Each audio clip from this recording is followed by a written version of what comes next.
Welcome back, friends, and welcome to the last class of statistics, chapter number 1, collection of data. चलिए quick round of revision लेते हैं। हमने सबसे पहले class में हम लोगों ने क्या किया था? सिर्फ 2 या 3 पैराग्राफ में से we found out somewhere around 10 definitions, और वो सारे के सारे डेफिनेशंस मैंने आप लोगों को क्लास 1 में करवाए थे। As well as we went through the definition of primary data as well as friends secondary data. Friends उसके बाद क्या आया था? What is the difference between primary data and secondary data? There were in total 5 points for difference between primary data and secondary data. Friends, please verify which were those 5 points. First point is, friends, primary data should be first time and its original. मैंने आपको ये भी सिखाया था कि हम लोग primary data पूरा कंप्लीटली अच्छे से याद कर लेंगे एंड उसका ऑपोजिट हम लोग क्या लिखेंगे? सेकेंडरी डेटा में लिखेंगे। So friends, first point is first time and it's original. याद है आपको? हमने ये भी याद रखा था कि first point first time and it's original. Second point क्या होगा? Collected from the units under inquiry. Collected from the units under inquiry.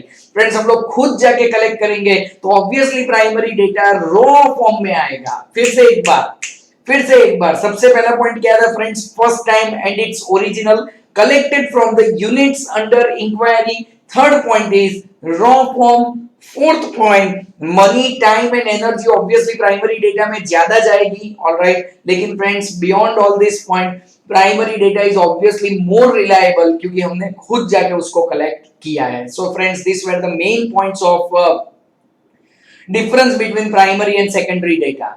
Moving further, हमने देखा कि प्राइमरी डेटा को कलेक्ट करने के लिए मेनली 3 मेथड है। ध्यान यहाँ पे सबका। एक है direct inquiry, indirect inquiry and method of questionnaire. Friends, तो डायरेक्ट इंक्वायरी के अंदर 3 चीजें की थी: meaning, advantages, limitations. I am sure सबको याद है।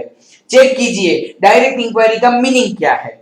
Friends, in direct inquiry method, an investigator himself or an enumerator appointed by him visits the field personally. All right, वो खुद जाता है, खुद विजिट करता है प्लेस को and collects the information. This is called primary data and under that direct inquiry. वो खुद या तो फिर उसके अपॉइंट किए हुए लोग वहां पे जाके डेटा को कलेक्ट करते हैं। ऑल राइट फ्रेंड्स, मैंने आपको ये भी बताया था, ये जो एक्स्ट्रा एग्जांपल्स वगैरह दिया है आप लोगों को जब भी टाइम मिले you can read it once. Okay, चलिए उसके बाद क्या दिया हुआ है? एडवांटेजेस। फ्रेंड्स, एडवांटेजेस में हमने कैसे डिसाइड किया था? First point, when field of inquiry is limited, इसका एक सीक्वेंस था, याद कीजिए। When field of inquiry is limited, मैं खुद जाऊंगा and accurate and reliable data लेके आऊंगा। As I have gone personally, उनके कोई भी क्वेश्चन, कंफ्यूजन या डाउट है तो हम उसको क्लियर करेंगे। हम उनको पर्सनली अश्योरेंस देंगे against miss use of their any information. And last point is friends, अगर हम लोग खुद गए हैं तो ऑब्वियसली हम लोग सप्लीमेंट्री इंफॉर्मेशन कलेक्ट करके लेके आएंगे। फिर से एक बार, if the field of inquiry is limited, हम खुद जाके एक्यूरेट एंड रिलायबल डेटा लेके आएंगे। खुद जा रहे हैं तो किसी के भी कोई भी क्वेश्चन, कंफ्यूजन या डाउट होंगे तो उसको हम लोग सॉल्व कर लेंगे। उसके बाद फ्रेंड्स क्या दिया हुआ है? हम उनको पर्सनली अश्योरेंस देंगे there will be no misuse of any of your personal information. And last one is we can get some supplementary information also. Friends, what were the limitations of direct inquiry? Obviously more time, more expensive, less reliable. याद आ रहा है friends? 3 point तीनों के तीनों, more time, more expensive, less reliable. All right, चलिए आगे बढ़ते हैं फ्रेंड्स। उसके बाद मेथड आया था इनडायरेक्ट इंक्वायरी। तो इनडायरेक्ट इंक्वायरी के अंदर मेनली हमारे सामने 3 क्वेश्चंस थे। सबसे पहला क्वेश्चन था suitability of indirect inquiry method. कब हम लोग इनडायरेक्ट इंक्वायरी को हम लोग फॉलो करेंगे या कब हम लोग इनडायरेक्ट इंक्वायरी करेंगे? फ्रेंड्स, इनडायरेक्ट इंक्वायरी में, इंक्वायरी के मीनिंग में टेक्स्ट बुक का एंगल क्या है? कि फ्रेंड्स समझ लो कि अगर कोई इंक्वायरी के लिए आप लोग कोई भी ऑथोराइज एजेंसी या रिसर्च इंस्टीट्यूट को आप लोग एम्प्लॉय करते हो, आप लोग उनको हायर करते हो to get some data from the market, then it is called indirect inquiry. Alright friends, तो यहाँ पे उसकी सुटेबिलिटी कब होगी? देयर वर 4 पॉइंट्स, याद कीजिए। सबसे पहला point, direct source does not exist. याद आ रहा है कुछ? सबसे पहला point, direct source does not exist. Friends, second point, when field of inquiry is very large, अगर बहुत बड़ा फील्ड होगा तो हम लोग खुद नहीं जा पाएंगे, we need to get some agency with us. And friends, उसके बाद 2C थे, information is of complex nature. Friends, याद आ रहा है? Information is of complex nature and cost associated with it is unbearable. Alright friends, first point, direct source does not exist, field of inquiry is very wide, उसके बाद information is of complex nature and cost is unbearable. All the 4 points, my dear friends, you can learn all the 4 points. all right, चलिए उसके नीचे जो paragraph दिया है, different examples, आप लोग अपने आप टाइम परमिट जब भी करें please read it. All right, उसके बाद मेन पार्ट क्या था? Advantages and limitation. Friends, advantages में first point, when the field of inquiry is very wide, wide से याद आया, कुछ याद आ रहा है हमारी लर्निंग टेक्निक? वाइड से याद आया, it is useful to various government department. Government involve होगी तो वो लोग क्या करेंगे? लेस कॉस्ट, टाइम, एनर्जी में काम करवाएंगे। And last part is unique point था। क्या यूनिक पॉइंट था? When respondent is not willing to give information. Friends, कभी-कभी ऐसा होता है, कुछ ऐसी इंफॉर्मेशन होती है जहां पे रिस्पोंडेंट इंफॉर्मेशन देने के लिए राजी नहीं होता है, तो हम प्रोफेशनल एजेंसी को भेजेंगे फ्रेंड्स, एंड वो लोग ये इंफॉर्मेशन निकलवा के लेके आएंगे। ऑलराइट, इसके लिमिटेशंस मैंने आपको ये बताया था लिमिटेशन में कि इसमें 2 पार्टीज इन्वॉल्व है। कौन सी 2 पार्टी? एक हमने जिनको हायर किया है वो, और दूसरे, याद है आप लोगों को, जो रिस्पोंडेंट है वो। नाउ फ्रेंड्स, हमने जिनको हायर किया है, फ्रेंड्स जिनको हमने हायर किया है, अगर उनका बायस या विथ प्रेजुडाइज अगर कोई ओपिनियन रहा, उनका पहले से ही बायस्ड ओपिनियन रहा, तो ऑब्वियसली इनडायरेक्ट इंक्वायरी में मिली हुई इंफॉर्मेशन बायस्ड रहेगी, will be less useful. all right, and second point friends, जो respondents है, अगर respondents के लिए आप जो लिखना चाहो, respondents है वो dishonest है, inefficient है, या तो फिर unable to provide information। हो सके तब तक ये जो words है उनको याद रखने की कोशिश कीजिए। जो respondents है अगर वो dishonest है, अगर वो inefficient है, या तो फिर unable to provide information, तो बात खत्म। all right friends, अब हम लोग आगे बढ़ते हैं, वो है method of questionnaire.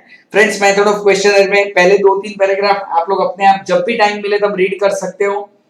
Method of questionnaire में मेनली 2 मेथड आएगी, questionnaire by post and questionnaire by enumerator. One more time, questionnaire by post and questionnaire by enumerator. Friends, कल मैंने आपको बताया था कि क्वेश्चनर का मतलब क्या होता है। तो फ्रेंड्स, जो इंफॉर्मेशन आप कलेक्ट करना चाहते हो उसका एक proper list of questions prepare कर दो। बहुत फायदे उसके कि आपको इंफॉर्मेशन मतलब कलेक्ट करना भूल ना जाओ। कभी कभी ऐसा होता है ना, मैंने आपको बताया था, हम कहीं पे विजिट करके आते हैं और फिर ऐसा बोलते हैं अरे यार वो तो पूछना भूल गए हम लोग। ऐसा ना हो इसलिए हम लोग एक प्रॉपर क्वेश्चन है, यानी कि प्रॉपर क्वेश्चंस हम लोग नोट डाउन करेंगे। तो फ्रेंड्स, प्रॉपर क्वेश्चनर कैसा होना चाहिए उसके ऊपर एक बढ़िया क्वेश्चन है, most important from your view point of exams. Characteristics of an ideal questionnaire. Ideal questionnaire कैसा होना चाहिए फ्रेंड्स? ऑलराइट, उसके लिए मैंने आप लोगों को एक नेमोनिक बना के दिया था। एलएमटी, सीएस में एमसीक्यू होते हैं, कुछ याद आ रहा है? एलएमटी, सीएस में एमसीक्यू होते हैं। चलिए रिवाइज करते हैं। एल का मतलब क्या होता है, याद करने की कोशिश कीजिए। ये जो क्वेश्चंस है वो लॉजिकल ऑर्डर में होने चाहिए। L for logical, M for friends number of questions minimum होने चाहिए, टी फॉर अप्रोप्रिएट टाइटल देना चाहिए। चलो फिर से एक बार, LMT, L stands for logical, M stands for minimum, T stands for appropriate title. फिर फ्रेंड्स सीएस, और आपने देखा होगा कि जो नेमोनिक्स था उसमें स्क्वायर किया हुआ है। स्क्वायर का मतलब साफ है, 2 सी है 2 एस है। तो फ्रेंड्स फर्स्ट एंड सेकंड सी यहां पे ध्यान सबका, कंसिस्टेंट विद द पर्पस होना चाहिए, कैलकुलेशंस नहीं होने चाहिए। दो सी फ्रेंड्स, कंसिस्टेंट होना चाहिए, कैलकुलेशन नहीं होनी चाहिए। वन मोर टाइम, कंसिस्टेंट होना चाहिए, कैलकुलेशन नहीं होनी चाहिए। फ्रेंड्स फिर से एक बार, LMT, L stands for logical sequence होना चाहिए, M for minimum number of question, T for appropriate title, C दो है, कंसिस्टेंट होना चाहिए, कैलकुलेशंस नहीं होने चाहिए। उसके बाद फ्रेंड्स एस भी दो है, शॉर्ट एंड सिंपल होना चाहिए, सेंसिटिव नेचर का नहीं होना चाहिए। फिर से एक बार, शॉर्ट एंड सिंपल होना चाहिए, सेंसिटिव नेचर का नहीं होना चाहिए। And friends last point is MCQ, that means they want to suggest us कि आप जब भी क्वेश्चनर प्रिपेयर करो, हो सके उतने यस नो टाइप या एमसीक्यू वाले क्वेश्चंस रखो, सो दैट जो जो रिस्पोंडेंट है वो एकदम इजीली उसको फिलअप करके आपको वापस कर सके। ऑलराइट फ्रेंड्स, तो अब तक हमने यहां तक देखा था, अब आगे फ्रेंड्स क्वेश्चनर के अंदर इन टोटल दो मेथड्स है। पहला जो मेथड है वो है क्वेश्चनर बाय पोस्ट एंड दूसरा जो मेथड है फ्रेंड्स वो है questionnaire by enumerator. Let me explain you both the methods in my words. Friends जब भी आपको टाइम परमिट करे, वहां पे एक एक छोटे पैराग्राफ दिया हुआ है, आप अपने आप आराम से रीड कर सकते हो। ऑलराइट, चलिए सबसे पहला पार्ट है questionnaire by post. Friends what do we mean by questionnaire by post? As we discussed कि हमने एक आइडियल अच्छा सा क्वेश्चनर बना लिया है फ्रेंड्स, और अब ये क्वेश्चनर हम लोग थ्रू पोस्ट, पोस्टल सर्विसेज पता है ना आप लोगों को, थ्रू पोस्ट हम लोग हमारे रिस्पोंडेंट्स तक पहुंचाएंगे। एंड रिस्पोंडेंट्स उनको फिलअप करेंगे, what we expect from them, respondent उनको फिलअप करेंगे, अच्छे से फिलअप करेंगे and they will send it back to us. Friends majority cases में क्या होता है पता है, हमें रिस्पोंडेंट्स को तकलीफ ना हो इसलिए हम लोग क्वेश्चनर के साथ एक ब्लैंक एनवेलप भेजते हैं। एनवेलप पे हमारी कंपनी का नाम और हमारी कंपनी का address as well as proper postal stamp भी प्रिंट किया होता है। That means what, postal cost भी हम लोगों ने बेयर कर ली है। भाई बिकॉज फ्रेंड्स हमें इंफॉर्मेशन चाहिए, सो हम उनको बिल्कुल भी तकलीफ ना हो ऐसी सारी अरेंजमेंट करेंगे। क्या अरेंजमेंट करेंगे? ब्लैंक एनवेलप भी भेजेंगे जिसके ऊपर हमारी कंपनी का नाम और एड्रेस ऑलरेडी प्रिंटेड होगा, as well as proper postal stamp भी हम लोगों ने प्रीपेड कर दिया होगा। Alright, so now what do we mean by questionnaire by enumerator? तो फ्रेंड्स इस केस में क्या होता है, अच्छा सा एक क्वेश्चनर रेडी है, वो क्वेश्चनर लेके हमारे लोग, हमारे एम्प्लॉइज, हमारे एन्यूमरेटर्स पर्सनली विजिट करते हैं एंड पर्सनली विजिट करके वो पूरा क्वेश्चनर भर के लेके आते हैं। फ्रेंड्स दोनों मेथड के अपने अपने एडवांटेजेस एंड डिसएडवांटेजेस हैं, हम दोनों को टर्न बाय टर्न डिस्कस करेंगे। आ जाइए सबसे पहले क्वेश्चनर बाय पोस्ट के एडवांटेजेस। फ्रेंड्स सबसे पहला पॉइंट है very simple, only 3 points are there friends. Very first point is when the field of inquiry is very vast. Obviously, अगर field of inquiry बहुत large है फ्रेंड्स, तो हम लोग आप समझ सकते हो कि हम लोग यार पर्सनली कहाँ पहुंचेंगे सबके पास। मैं आपको एक एग्जांपल देता हूँ, मान लीजिए मारुति कार, आप सब जानते हो मारुति कंपनी। मारुति कंपनी ऐसा चाहती है कि उनके कस्टमर्स पूरे इंडिया में जहां जहां पे भी है वहां से उनको उनके फीडबैक्स चाहिए regarding car and after sale service. Now friends आप जानते हो कश्मीर से लेके कन्याकुमारी तक छोटे से छोटे गांव में भी मारुति दिखती है। मतलब साफ है कि उनको पर्सनली जाके अप्रोच करना वो बहुत कॉस्टली या I can say next to impossible हो जाएगा। सो बेटर क्या रहेगा, हम एक आइडियल क्वेश्चनर बनाएंगे और उनको थ्रू पोस्ट भेजेंगे। तो फ्रेंड्स कहना ही से जब एरिया वास्ट कवर करना हो तो एन्यूमरेशन और वी कैन से क्वेश्चनर जो है वो बाय पोस्ट अच्छा रहेगा। Second point friends obviously less expense में खत्म होगा। आप फ्रेंड्स कंपेयर करो, आप अगर आपके एम्प्लॉइज को भेजते हो कितना खर्चा लग जाएगा, transportation, lodging, food allowance and what not. Alright, so friends wide area cover करना हो post is best. Less expense में काम हो जाएगा। And friends third one, unique point. क्या यूनिक पॉइंट है? जहां पे हम पर्सनली नहीं पहुंच पाते वहां पे पोस्ट तो है ही। आपको पता चल रहा है? 3 पॉइंट याद रहेंगे friends. When the area is very wide, less expense में खत्म करना हो, और third point is a unique point, जहां पे हम नहीं पहुंच पाते वहां पे पोस्ट पहुंचेगा। Now friends focus on limitations. बहुत बढ़िया पॉइंट्स है, very very logical. Friends first point, what if respondent is illiterate? Friends ऐसा हो सकता है ना, आपने जिसको फर्स्ट क्लास क्वेश्चनर भेज दिया लेकिन वो पढ़ना ही नहीं जानता है, लिखना ही नहीं जानता है, how he will respond to you? तो friends what if respondent is illiterate? That's the biggest limitation. Friends against that I can tell you, अगर मैंने अपने किसी एम्प्लॉय को भेजा है तो वो क्वेश्चन पढ़ के सुनाएगा और उसका जो आंसर है वो रिकॉर्ड करके लेके आएगा, वो नोट डाउन करके लेके आएगा। I hope you understand. So illiterate होगा, खत्म हो गई बात। दूसरा, what if questionnaire is coming incomplete? What if questionnaire is coming back incomplete? Friends याद रखो, first point was illiterate, second point is incomplete. First point was illiterate, second point is incomplete. Incomplete का मतलब क्या friends? काफी बार हम लोगों ने देखा है, एक्सपीरियंस किया है प्रैक्टिकली, कि जब भी ऐसा क्वेश्चनर भेजते हैं ना, वो लोग इनकम्प्लीट वापस भेज देते हैं, ब्लैंक वापस भेज देते हैं। पता चल रहा है? तो फिर आपका तो पर्पस सॉल्व नहीं हुआ ना। Third one most important, loss of questionnaire. Friends मान लीजिए मारुति कंपनी ने टोटल 50,000 क्लाइंट को ऐसा क्वेश्चनर भेजा था, लेकिन फ्रेंड्स वापस आए सिर्फ 32,000, बाकी के 18,000 लॉस्ट। पता चल रहा है? They people haven't bothered to fill up and give it back to the company. पता चल रहा है? So it is called loss of questionnaire. And friends last one is lack of assistance. तो इसको याद कैसे रखना है? IILL,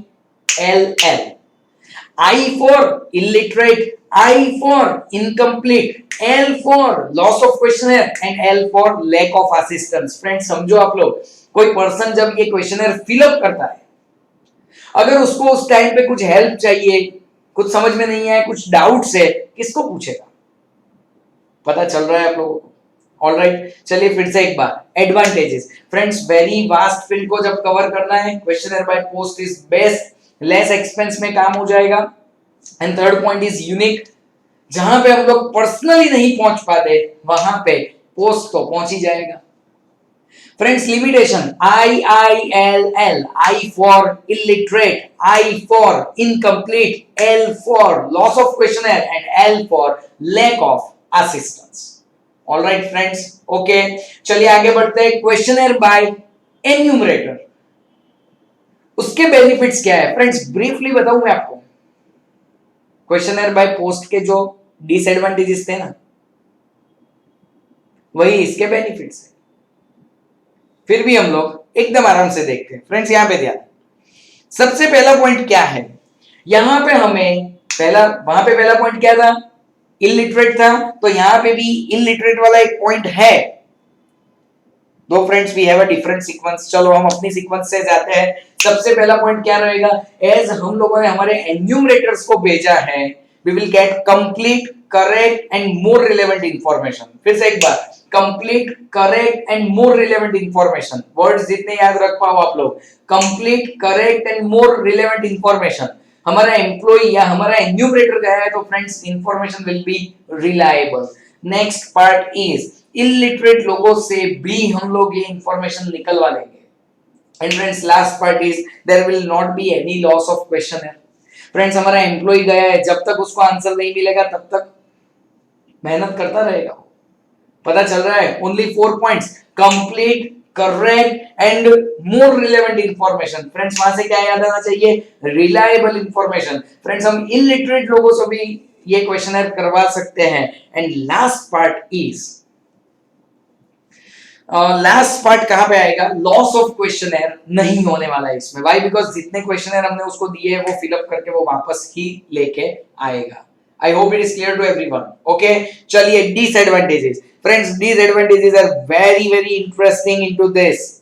एन्यूमरेटर के अंदर सबसे पहला पॉइंट देखिए, टेक्स्ट बुक का जो सीक्वेंस है वो मैंने चेंज किया हुआ है, आपको मेरा लिखा हुआ 1 2 3 4 दिख रहा होगा, आई am sure about that. Okay, please verify. First one, unsuitable when spread over a wide area. Friends, you can understand, जैसे हमने मारुति कंपनी का एग्जांपल दिया, पूरे इंडिया में कैसे भेजोगे आप अपने एन्यूमरेटर्स को, पता चल रहा है। Unsuitable when spread over a wide area. Friends, second point is we need expert enumerator for that. ध्यान यहां पे, first is when it is spread over a wide area it is unsuitable, second is we need expert enumerator। Friends, इससे कैसे याद रखेंगे, इसे wide area है, expert enumerator चाहिए, अगर एक्सपर्ट नहीं मिले तो उनको हमें ट्रेनिंग देनी पड़ेगी। Friends, please read point number 3, क्या लिखा है मैंने, difficult task to train the untrained. मतलब क्या हुआ, अगर अनट्रेन्ड पब्लिक मिलती है आपको तो उनको ट्रेन करना बहुत डिफिकल्ट है। Friends, first point, unsuitable when it is spread over a large area or wide area। Second one is expert enumerator चाहिए, एक्सपर्ट नहीं मिले तो difficult to train the untrained. याद रहेगा, एक्सपर्ट चाहिए, सबको चाहिए होते हैं, लेकिन नहीं मिले तो difficult to train the untrained. Friends, fourth point connected, ये सब अगर कर भी लिया, very expensive friends, very expensive, so fourth point is increases the total cost, or you can write down very expensive। and friends, fifth point unique point है, क्या पता है, रीड कीजिए, adjust with the convenient time of respondent. मतलब क्या हुआ पता है, जो रिस्पोंडेंट है ना उसकी पर्सनल अपॉइंटमेंट लेनी पड़ती है। ऑब्वियसली आप पर्सनली जाना चाहते हो, अपॉइंटमेंट लेनी पड़ती है, कभी कभी तो ऐसा होता है 2-3 बार जाते हो ना तब जाके वो पर्सन मिलता है। ऑलराइट, सो ये भी एक अपने आप में बड़ी लिमिटेशन है। ओके, चलिए फ्रेंड्स, एडवांटेजेस पहले करते हैं हम लोग। एडवांटेजेस में क्या होगा, अगर खुद जाएंगे उसके लिए भी मैंने एक छोटा सा एक नेमोनिक बनाया हुआ है, कंप्लीट आरआईएल। फ्रेंड्स, आरआईएल को तो आप सब जानते हैं, Reliance. Alright, so complete, correct and more relevant information. First point is complete, correct and more relevant information. R का मतलब होता है रिलायबल। फ्रेंड्स, आई का मतलब होता है इलिटरेट से भी इंफॉर्मेशन मिल जाएगी, एंड एल का मतलब होता है there is no question of loss of questionnaire. Alright, चलिए लिमिटेशंस में क्या होगा। Friends, if it is spread over wide area unsuitable हो जाएगा। We need expert enumerator, expert नहीं मिले तो difficult task to train the untrained. I hope you understand. Alright, और ये सब कर भी लिया तो it will become very expensive, और we can say total cost increases. And last is a unique point, हमें रिस्पोंडेंट का पर्सनल टाइम लेना पड़ता है, पर्सनल अपॉइंटमेंट लेनी पड़ती है, that is again a very difficult task. Alright friends, okay, तो यहां पे हमारा प्राइमरी डेटा खत्म होता है। फ्रेंड्स, प्राइमरी डेटा में क्या क्या पढ़े, एकदम quick round of revision. Primary data का खुद का डेफिनेशन आप लोगों ने किया, उसके बाद उसके टोटल 3 मेथड थे, direct inquiry, indirect inquiry, method of questionnaire. Friends, direct inquiry में मीनिंग, एडवांटेजेस, लिमिटेशन, याद आ रहा है कुछ। इनडायरेक्ट इंक्वायरी में suitability, advantages, limitation. And friends, questionnaire method के अंदर सबसे पहला क्वेश्चन हमने किया characteristics of an ideal questionnaire. फिर फ्रेंड्स, क्वेश्चनर मेथड के टोटल 2 मेथड थे, questionnaire by post, questionnaire by enumerator, और उन सब के advantages, limitation, advantages, limitation. Alright, अब चलते हैं फ्रेंड्स सेकेंडरी डेटा पे। फ्रेंड्स, सेकेंडरी डेटा का डेफिनेशन हमने ऑलरेडी कर दिया था, लेकिन मैं आपको ओरली एक मीनिंग समझाता हूं। सेकेंडरी डेटा का सिंपल मीनिंग क्या होता है फ्रेंड्स, पता है, किसी और ने डेटा कलेक्ट किया है, हो सकता है उसके खुद के पर्पस के लिए, और आप अब उसको यूज कर रहे हो। किसी और ने डेटा कलेक्ट किया है और आप उसको अब यूज कर रहे हो। तो फ्रेंड्स, इसमें सिर्फ 2 ही क्वेश्चन है। पहला क्वेश्चन है sources of secondary data. Friends, first question है sources of secondary data.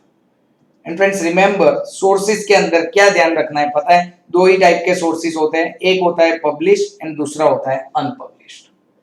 Friends, published sources को पहले हम लोग याद रखेंगे, डिटेल में आपको जब टाइम मिले you may read on your own.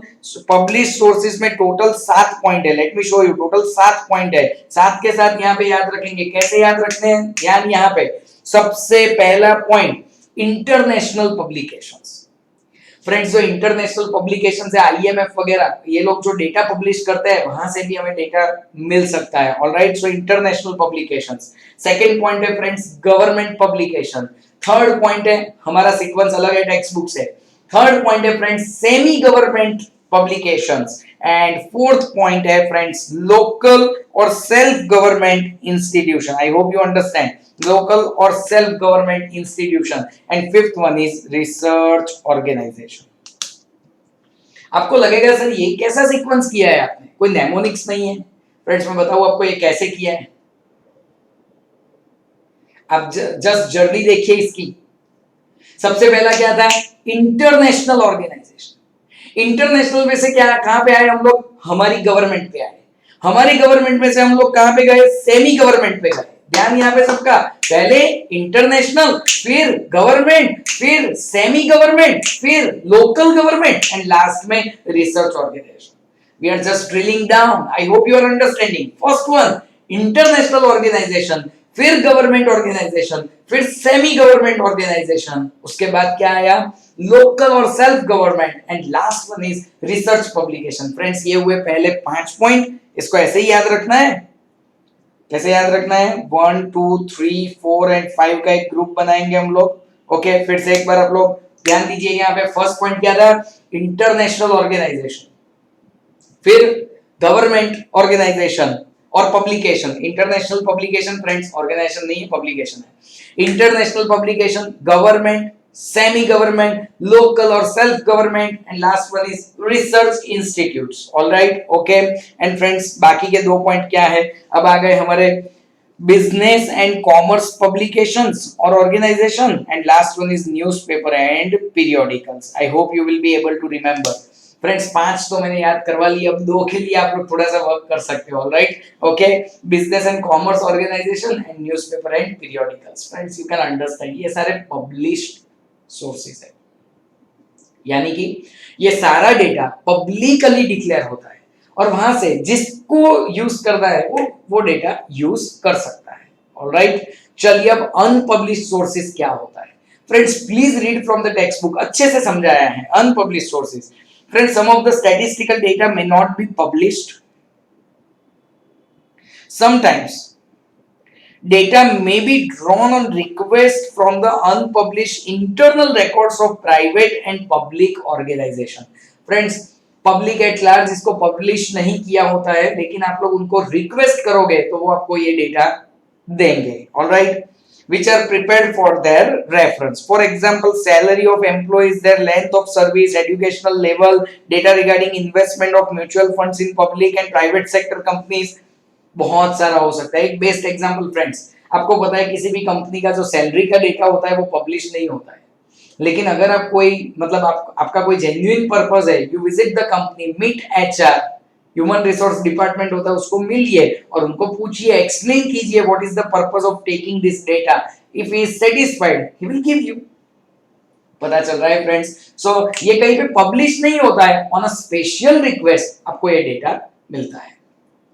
Friends फिर से एक बार, सेकेंडरी डेटा में 2 टाइप के डेटा हो सकते हैं, पब्लिश सोर्सेज से मिल सकते हैं, अनपब्लिश सोर्सेज से मिल सकते हैं। पब्लिश में फ्रेंड्स शुरू कहां से करेंगे, international, government, semi government, local government we can say, and last one is research organization। friends research organization से क्या याद आना चाहिए, business and commerce organization, and last one is newspapers and periodicals। all right, and unpublished sources भी हम लोग discuss कर चुके हैं। friends we are on the last question of chapter number 1, we are going to end this chapter। okay, चलिए सब अब question क्या है, precautions while using secondary data. Friends क्या प्रीकॉशंस रखने पड़ेंगे, देखिए यार इसमें प्रीकॉशन इसलिए रखने पड़ते हैं क्योंकि किसी और ने डेटा कलेक्ट किया है, we are not knowing his purpose, उसने क्यों कलेक्ट किया था, किसके कहने पे किया था। ऑलराइट, और वो डेटा अगर हम लोग यूज करते हैं, हमने खुद ने तो ये सारा रिसर्च किया नहीं, किसी का डेटा यूज कर रहे हैं, तो किसी का डेटा यूज करने के टाइम पे क्या ध्यान रखना पड़ेगा। फ्रेंड्स मैंने एक सीक्वेंस प्रिपेयर किया हुआ है, आप लोग यहां पे ध्यान दीजिए। सबसे पहला पॉइंट आपको ये पूछना है, सबसे पहला क्वेश्चन आपको ये पूछना है, who has collected the data. Friends, who has collected the data? क्या वो लोग ऑथराइज्ड एजेंसी है? क्या हम उनके डेटा पे ट्रस्ट कर सकते हैं? बहुत सारे क्वेश्चन आते हैं। एंड अगर मान लीजिए कोई इंटरनेशनल ऑर्गेनाइजेशन है, कोई गवर्नमेंट ऑर्गेनाइजेशन है, ऑब्वियसली वी नो कितना ट्रस्ट करना चाहिए उस पे, पता चल रहा है। So first question is who has collected the data. Second point is why the data has been collected, यानी कि ये डेटा कलेक्ट करने के पीछे का पर्पस क्या था। फ्रेंड्स, ये डेटा कलेक्ट करने के पीछे का पर्पस क्या था, वो पर्पस के बेसिस पे भी आपको पता चलेगा कि इसकी सिंसियरिटी कितनी होगी, उसमें परफेक्शन कितना होगा। मान लीजिए कि आपसे, आपके रिलेटिव्स में या आपके नेबर्स पे आपसे एग्जैक्टली 1 साल बड़ा एक स्टूडेंट है जिसने कॉमर्स ही लिया है। तो फ्रेंड्स, जब आप लोग 12th के बाद कॉलेज सिलेक्ट करने के लिए जाओगे तो डेफिनेटली आप उनका कलेक्ट किया हुआ डेटा यूज करोगे। And I think it will be reliable, by because उन्होंने अपने बेटे के लिए या बेटी के लिए ये सारा डेटा कलेक्ट किया हुआ है। ऑलराइट, तो ऐसे डेटा को हम लोग ट्रस्ट वर्दी डेटा कह सकते हैं, depends. Alright, so first point क्या था, who has collected. Second point क्या है, व्हाई दे हैव कलेक्टेड, यानी कि purpose behind collection of data. Friends, third point check कीजिए, how they have collected, that means what, कौन सा मेथड यूज किया है, direct inquiry, indirect inquiry, method of questionnaire, बहुत सारी चीजें हो सकती है, कौन सा, how they have collected. So friends, कैसे याद रखेंगे, हु, व्हाई, हाउ, याद रहेगा। Fourth point is when they have collected. When का मतलब क्या हुआ फ्रेंड्स, डेटा बहुत पुराना नहीं होना चाहिए, टाइम के साथ सब कुछ बदल रहा है। फ्रेंड्स देखिए, अगर मैं अपने टाइम में, मैंने जब कॉलेज किया उस टाइम में जो डेटा कलेक्ट किया था और वो अगर मैं आपके साथ शेयर करूं तो आपको आज हंसी आ जाएगी। आपको पता है मैं जिस कॉलेज में एचएल कॉलेज के अंदर में पढ़ा हुआ हूं। एचएल कॉलेज में 2003-4 में आपको पता है फीस कितनी थी, 1500 रुपए, 1500 रुपीज। अगर ये पुराना डेटा अगर मैं आपके साथ शेयर करूंगा, आई think it will become useless for you right now. पता चल रहा है। सो ये भी पूछना बहुत जरूरी है कि when they have collected the data, बहुत पुराना डेटा तो नहीं है ना। ऑलराइट, चलिए फर्स्ट पॉइंट क्या था, first point is who has collected the data, why they have collected यानी कि purpose behind collection of data, how यानी कि कौन सा मेथड यूज किया था। Friends, next one is when they have collected data, next one is और एक question mark, where, from where they have collected the data. Friends, reason बहुत important है। मान लीजिए आप एक रिसर्च कर रहे हो कि सर शादियों पे लोग कितने एक्सपेंस करते हैं, तो रीजन इज वेरी इंपॉर्टेंट। आप किसी सिटी में, आप कोई मेट्रो सिटी का अगर रिसर्च कर रहे हो या किसी गांव का रिसर्च कर रहे हो, बहुत इंपॉर्टेंट है, पता चल रहा है। तो ये जो डेटा कलेक्ट किया हुआ है वो कौन से रीजन से बिलोंग करता है। फ्रेंड्स याद कीजिए 5 पॉइंट हुए, who has collected the data, why they have collected the data, how they have collected the data, when they have collected the data, समझ में आ रहा है, and from where they have collected the data. And friends last point is, आपको इसे unique point है, याद रखना पड़ेगा, क्या पता है friends, please avoid direct use of estimated data, please avoid direct use of estimated data. Friends कभी कभी क्या होता है पता है, कुछ जो ये पब्लिश सोर्सेस होते हैं ना, वो लोग क्या कहते हैं कि 10 साल का डेटा ये है कि गोल्ड का प्राइस इतना इतना इतना इतना इंक्रीज हुआ, हमें ऐसा लगता है कि 11th एंड 12th ईयर में गोल्ड का प्राइस इतना रहेगा। फ्रेंड्स प्लीज अवॉइड, उनको ऐसा लगता है, ये कोई श्योरिटी नहीं है। So friends please don't use, please try to avoid direct use of estimated data. चलिए फिर से एक बार, सेकेंडरी जो डेटा है उसके अंदर हमने जितनी भी चीजें की हैं, आ जाइए यहाँ पे। सेकेंडरी डेटा में पब्लिश सोर्सेज में कौन कौन आएगा, ऐसे ही याद रखना है, international, government, semi government, local government, and last में क्या, रिसर्च ऑर्गेनाइजेशन। ऑर्गेनाइजेशन से याद आया business and commerce organisation, and newspaper and periodicals. Alright friends, unpublished data में तो आपको थोड़ी सी 3-4 लाइन ही लिखनी है। एंड उसके बाद precautions while using the secondary data. Friends who has collected, why they have collected यानी कि purpose behind collecting, how they have collected, that means method of collection of data, when they have collected मतलब कि ये बहुत पुराना तो नहीं है, from where यानी कि region कौन सा था, and last is a unique point friends, please avoid direct use of estimated data. Is it fine friends? हम लोगों ने लॉन्ग जितने भी क्वेश्चंस थे थियरी के वो सारे हम लोगों ने क्लासरूम के अंदर लर्न कर लिए हैं। आप अभी हाफ एन आवर 1 आवर दोगे तो आप लोग सारे एमसीक्यू एंड वन लाइनर भी आप अपने हिसाब से खत्म कर पाओगे। All right, I hope you all have enjoyed this chapter. Please try to learn it and keep repeating, keep revising, and that's the key to success. All right, thank you very much for watching this video.